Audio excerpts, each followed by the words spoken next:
Bakit di natin pag-isipan ang nangyayari sa ating kapaligiran? Hindi nga masamang pagunlad kung hindi nakakasira ng kalikasan. Lahat ng bagay na narito sa lupa, biyayang galing sa Diyos kahit nung ika'y wala pa.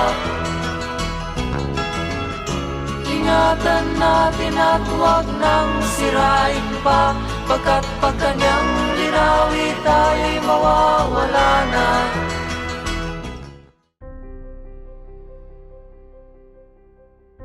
In the beginning, God created the world and the universe, and offered it, as a special gift, to all men, to sustain their existence.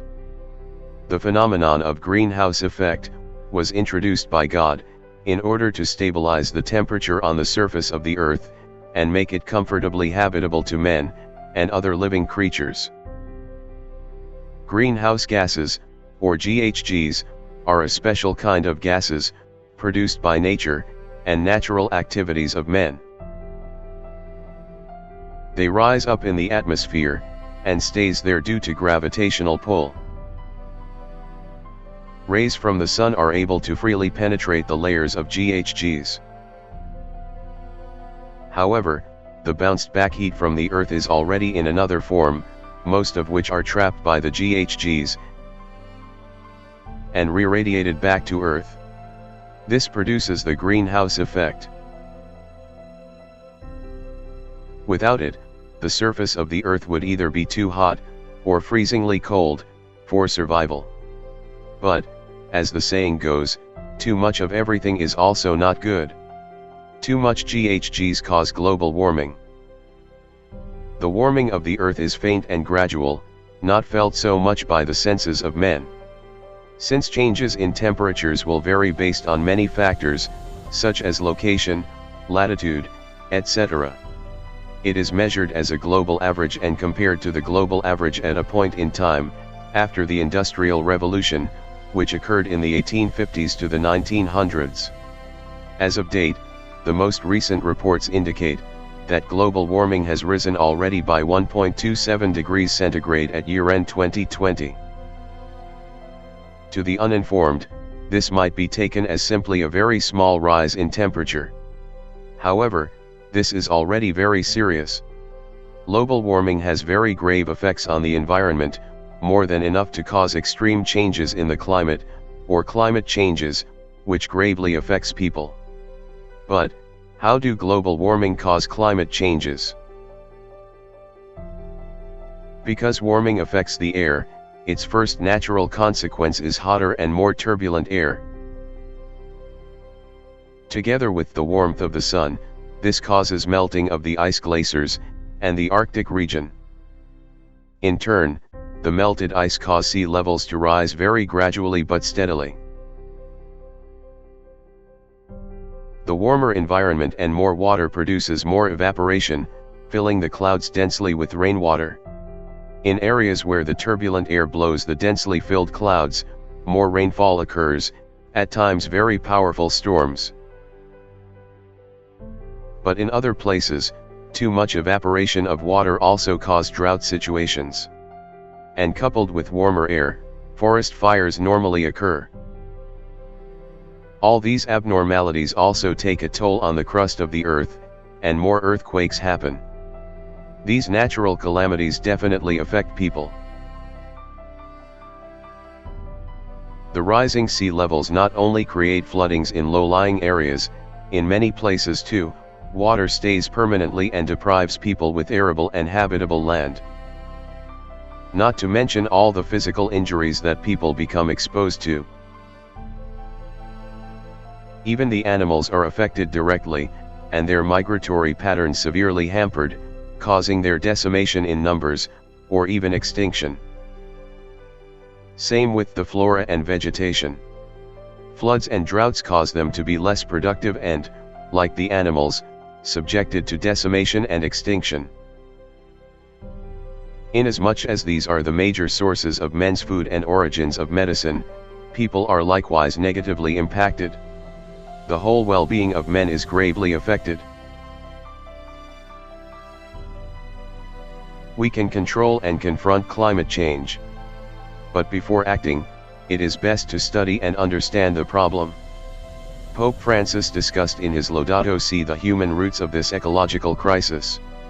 His analysis started with a premise about technology and science.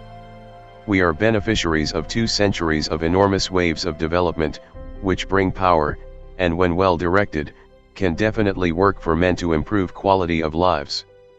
But Pope Francis opined that contemporary man has not been trained to use power well. As a result, despite immense technological development, human responsibility, values, and conscience had been totally neglected, and nature has deteriorated. He traces this to 1, the way humanity has accepted development, as a technocratic paradigm, and 2, an attitude that has likewise developed, anthropocentrism.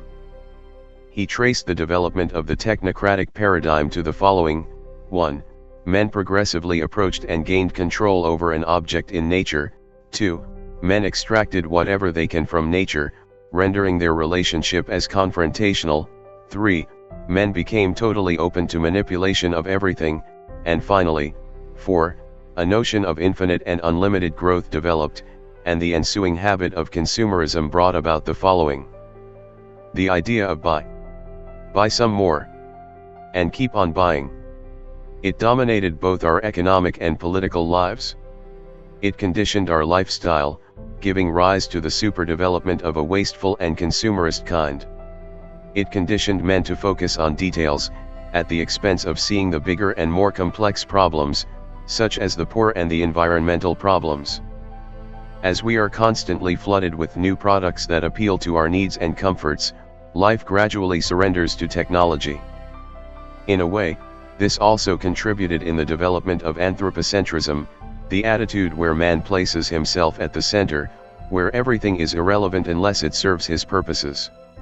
This drives men to place greater value on technical thought over reality, no value in lesser beings nor special value on human beings, to take advantage of one another, to treat others as mere objects, and adopt a use and throw away culture that generates so much waste.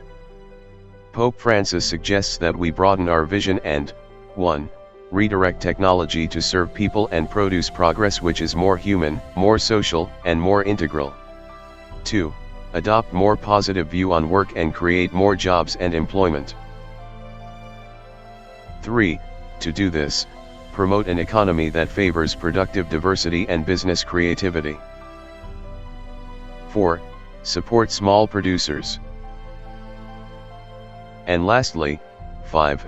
Accept new biological technologies for as long as they remain within reasonable limits, and contribute to caring for or saving lives, and true human development.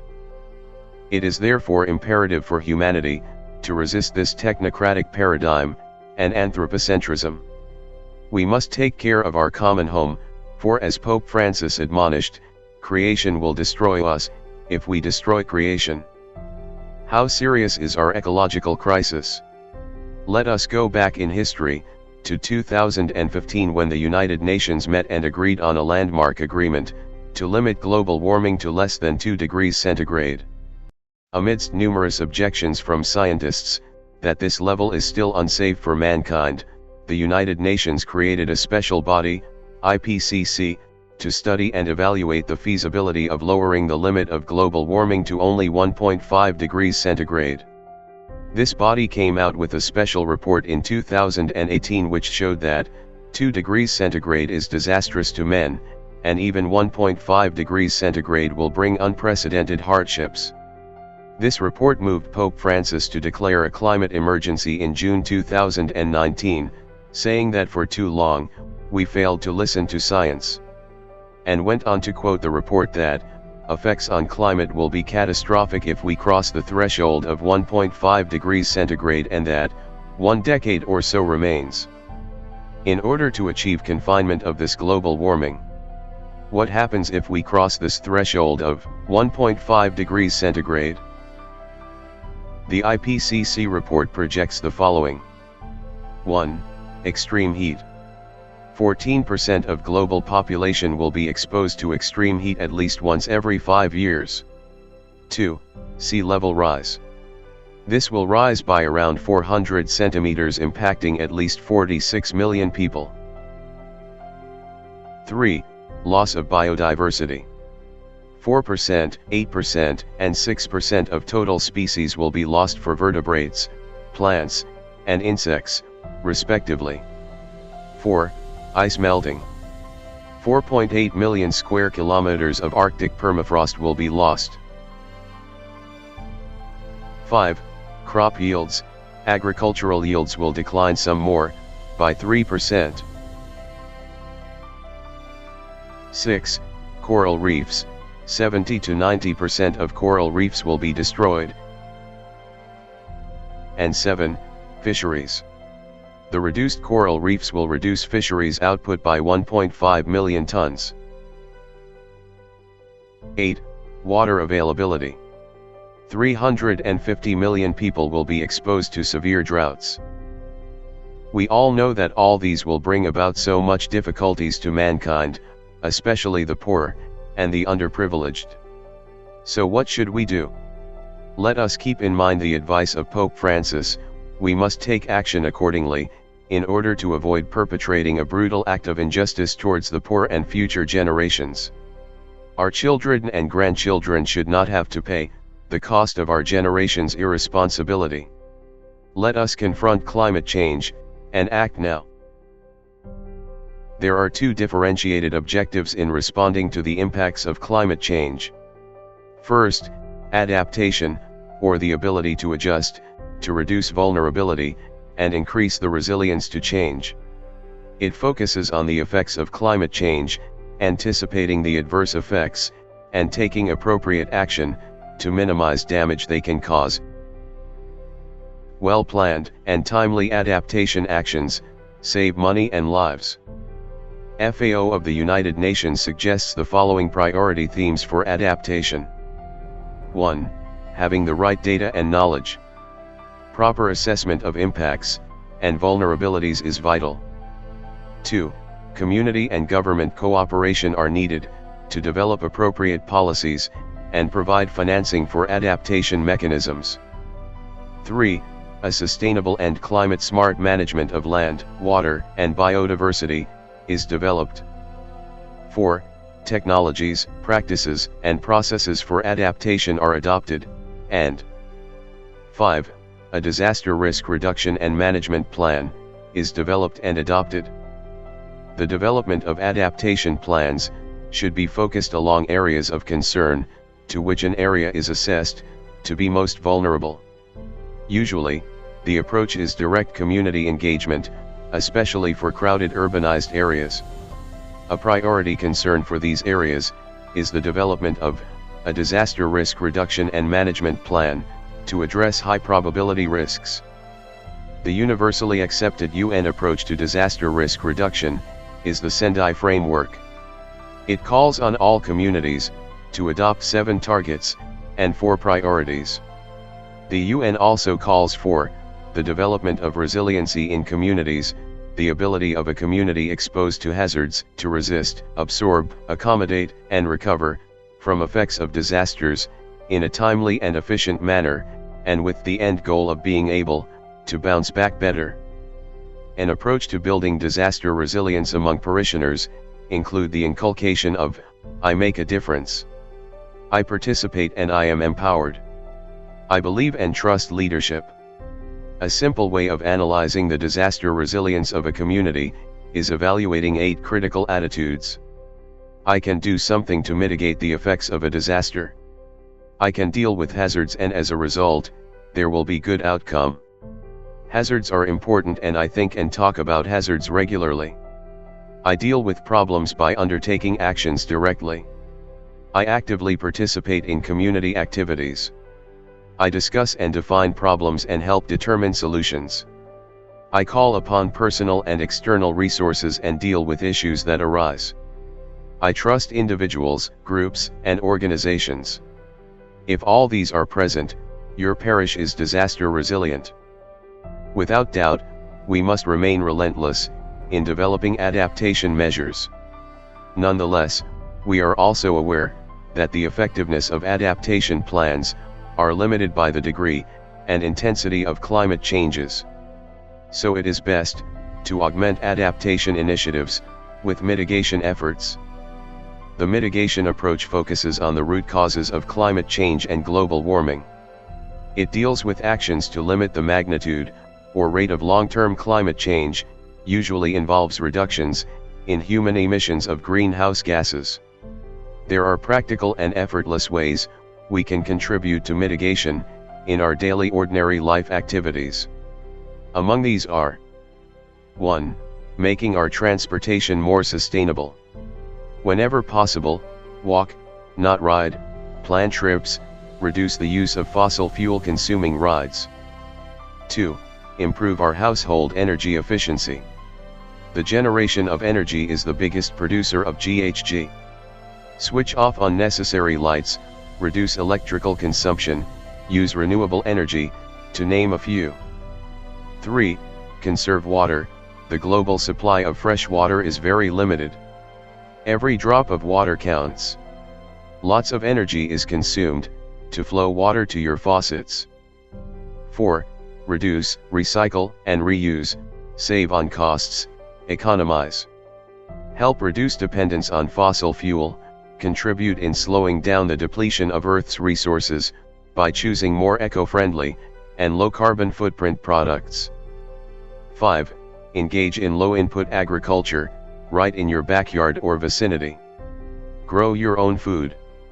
Reduce the carbon footprint of the food we consume and, at the same time, nourish ourselves with more nutritious homegrown food. 6. Compost organic residues. Organic matter produces the most deadly GHG, methane. Lessen our methane contribution. Start composting kitchen and organic wastes, like garden trimmings, dried fallen leaves. And fertilize your garden with your wastes. Yes, there are many practical and immediately doable ways to contribute towards adaptation and mitigation of climate change. We can help in these efforts, even at home. Climate change requires that we ourselves must change too. The Catholic Bishops' Conference of the Philippines statement is very valid. We are one with the Holy Father in pursuing common agenda to protect our fragile ecosystem from the threat of the continuing ecological crisis. We have the moral imperative to act together decisively in order to save our common home. This is our Christian duty and responsibility. Bakit di natin pag-isipan ang nangyayari sa ating kapaligiran? Hindi nga masamang pagunlad kung hindi nakakasira ng kalikasan. Lahat ng bagay na narito sa lupa, biyayang galing sa Diyos kahit nung ika'y wala pa. Ingatan natin at huwag nang sirain pa, pagkat pag kanyang linawi tayo'y mawawala na.